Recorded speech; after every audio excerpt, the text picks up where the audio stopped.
It's one big... The art is not letting people know they're being manipulated, because then they feel betrayed. Like if the strings get a little too loud or the things get a little too melodramatic, I feel like that's letting the manipulation show. But it's all one big manipulation.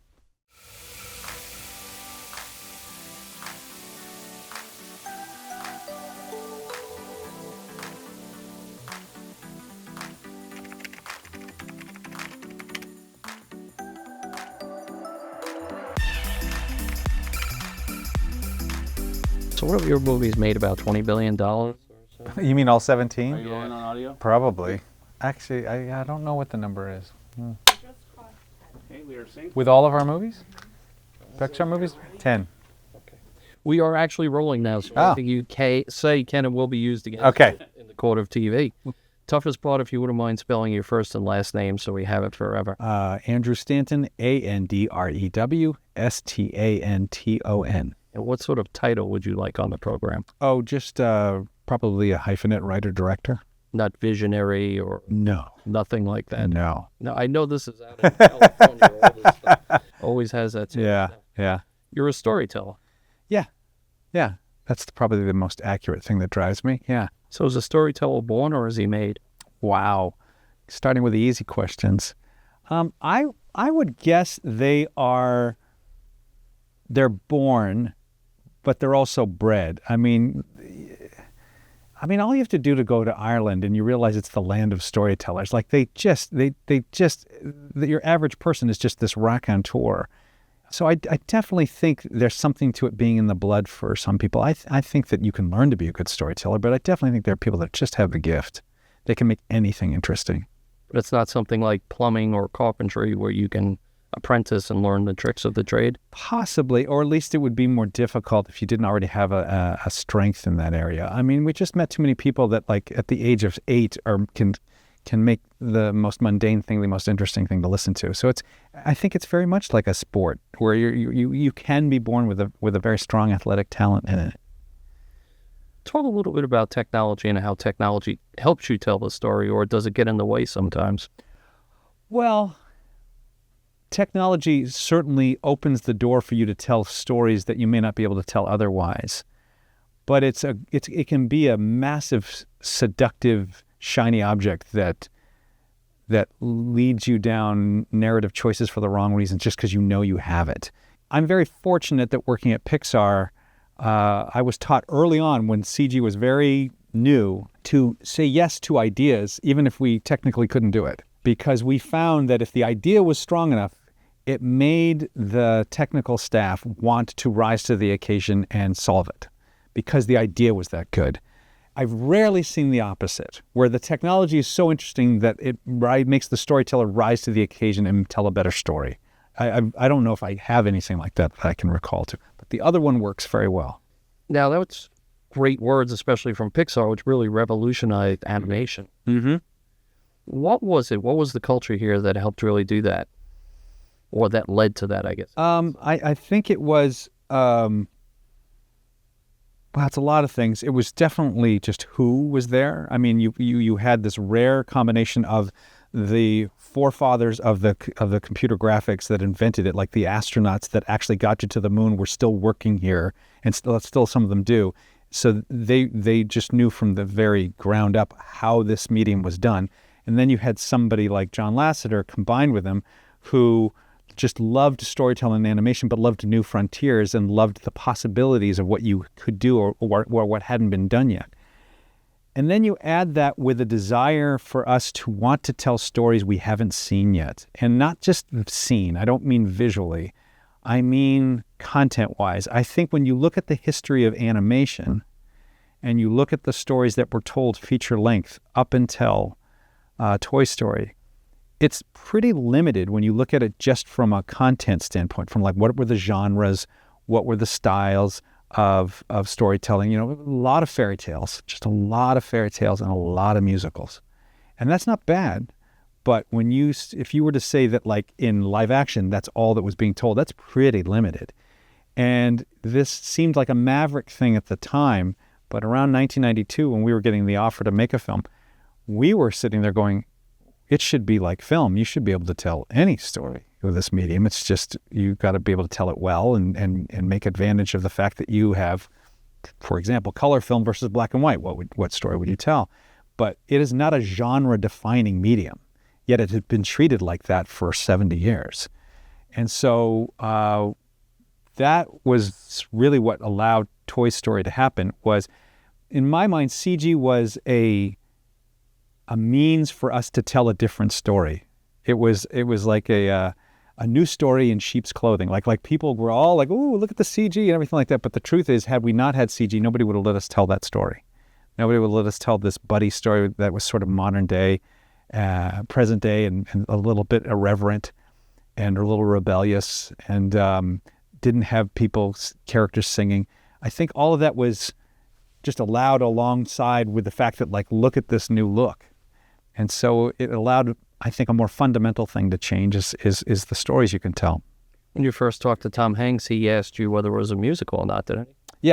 Yeah, and that just shows you the mindset. Like you said, animation, it was fairy tale musical. And that'd be like saying, oh, it's black and white, well, then it must be a war film.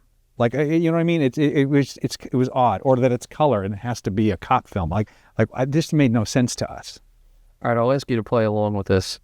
Is there any live action movie that you think would have been better if it had been animated? Oh, wow. I don't know if I've thought that way. Or different, obviously. I mean, what would The Godfather be like? Yeah, I wouldn't tell The Godfather. I mean, I don't think so. I think that there is something. There's something about animation that is fundamentally in the camp of caricature, of things being slightly heightened, slightly exaggerated. And you can go down to a very minimal level with that, but it doesn't ask you to just flat out tell exactly what happens in real life, because then you go, why? Why in the world did you want to do this with a different look to it?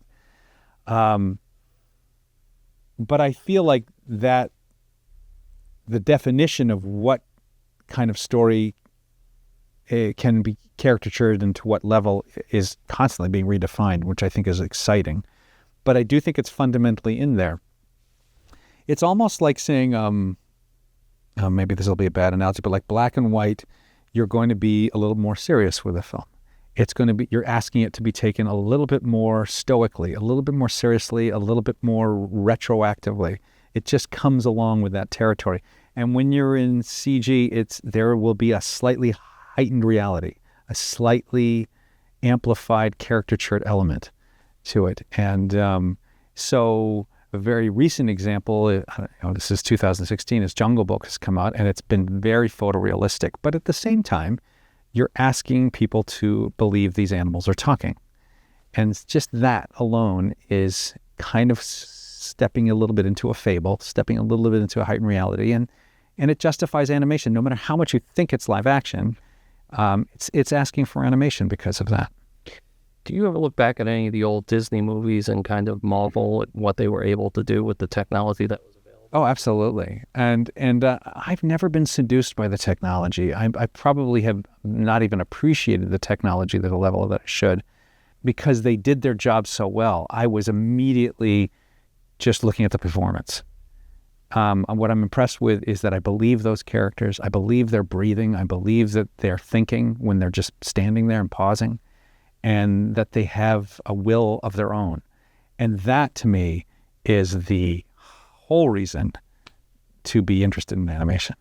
So I'm a character animator by trade. I'm not interested in the medium just because it's animated. I'm into character animation.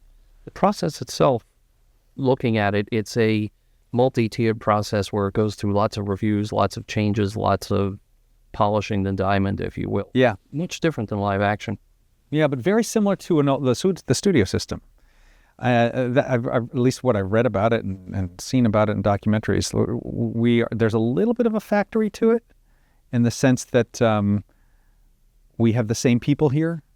It's almost like summer stock, and we're going to put on different plays with the same people, and we get a system down that kind of works. But we have to adapt because each play is a little different, and we learn a little bit more about ourselves, and we're hopefully looking for something that's challenging and new that we haven't actually had to do before. But we can benefit from the iteration of putting on another show and another show. One of the things that people are surprised about Pixar, because how many places have existed for close to 3 decades making feature films with pretty much the same people. The system and the production flow and the way we sort of cover and tally how we make something, we've got down to such a science, so that it just makes more room for us to explore creatively newer, different, more challenging films to tell. It's interesting you say you have it down to a science, and science and art not at opposite ends of the spectrum. Not at all. They are inextricably linked, here. One feeds the other. It's like we've always had the advantage of building our own operating systems, and so as we come up with new artistic ideas, the technical rises to the challenge. And every once in a while, they'll show us something that we feel like, oh, I had no idea we could do that, and you kind of wait a little bit for the need to come up, but then you realize, oh, it could apply here. So it's kind of having a science lab and an art room just mashed together, Does the prospect of VR and AR and holograms and holodecks and everything else, does that excite you? No. It doesn't turn me off. What'll excite me will be whatever's a great story that could only be told in those mediums. And then I would be all behind it. So I just, and this is just me. I mean, I'm not even representing Pixar. I'm just saying that I just don't find myself leaning forward or getting out of bed for the next new platform to tell a story. I feel like I could sit and watch theater and 2 people on a stage, which doesn't really have any advancement in the last 1,000 years, and still see something new in another play. So for me, it's all about the content. It's all about the narrative storytelling and the art of storytelling. And so if a new medium allows something else to be expressed in a way that makes it fresh or couldn't be told otherwise, then I'm all into it. But I'm just as happy being told a great story in any format. Have you even tried to envision what sort of story could be told in those formats? Not really. The thing that always stumps me, because I'm so rooted in the classic form of storytelling, is which is linear. Act 1, Act 2, Act 3, this happened, then this happened, then this happened. And I need you to look here now, and I need you to pay attention to this now, and I want the order of information that you get to be in a very specific order, because that's what the control the storyteller has, is when you know the information and how.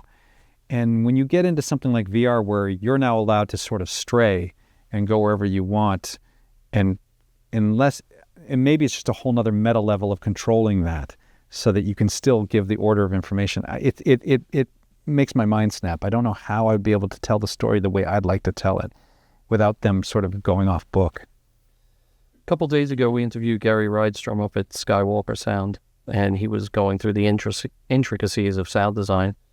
And I said to him, so you really manipulate people's emotion for a living? That's what movie making is.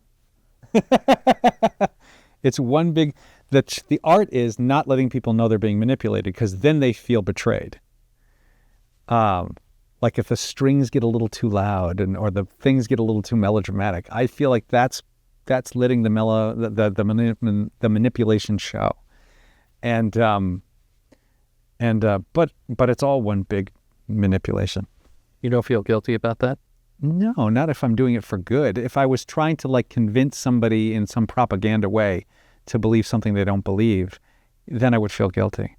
But I'm just trying to capture something that I hope is a truthful observation about humanity in anything I do. And any of the storytellers that I've followed and watched and read are doing the same. And it just holds over time, because that's what you've done, is captured a truth. It occurs to me